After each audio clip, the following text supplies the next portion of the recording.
अस्सलाम वालेकुम नाज़रीन ग्रामी, टॉप लीडिंग उर्दू से मैं हूं आपका होस्ट जवाद ज़हीर अब्बासी। आज हम आपको नए पाकिस्तान में नए नोट दिखाएंगे। जी हाँ, जैसे ही 2022 आएगा यानी कि 2022, तो आपको इन नोटों का सामना करना पड़ेगा।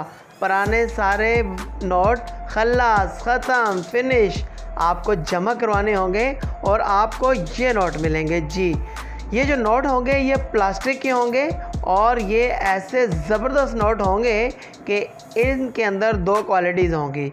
एक फ़ायदा हमें होगा, एक फ़ायदा गवर्नमेंट को होगा। हमें ये फ़ायदा होगा कि ये नोट कम फटेगा, और दूसरी बात ये कि ये जो नोट है ना, अगर कभी हमारी पॉकेट में रह भी जाए और हमारी पत्नी कपड़े धो दे तो ये नोट ज़ाया नहीं होगा। और दूसरी बात ये, गवर्नमेंट को ये फ़ायदा होगा कि ये जो नोट है इसकी कॉपी करना यानी कि नकली नोट बनाना बहुत मुश्किल होगा।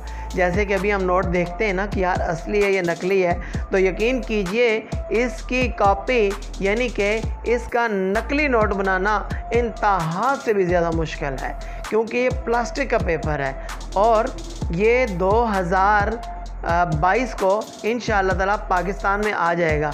अब ये जो नोट आप देख रहे हैं ये 1000 का नोट है, इंतहाई खूबसूरत नोट है। बैक साइड पे कायद-ए-आज़म मोहम्मद अली जिन्ना की जो रिहाइश है उधर कोयटा के अंदर, तो वो बनाई गई है। ये जो आप देख रहे हैं ये 50 का, ये वैसे मुझे बहुत ज़्यादा पसंद है क्योंकि इसके ऊपर बादशाही मस्जिद फैसल मस्जिद लगी हुई है। और आपको इन सब नोटों में से कौन कौन सा नोट अच्छा लगा, आप जनाबे वाला इस वीडियो को आगे करके पीछे करके स्किप करके देख सकते हैं और आप मुझे बताइएगा कमेंट के अंदर। इसी के साथ इजाज़त दीजिए, अल्लाह हाफिज़।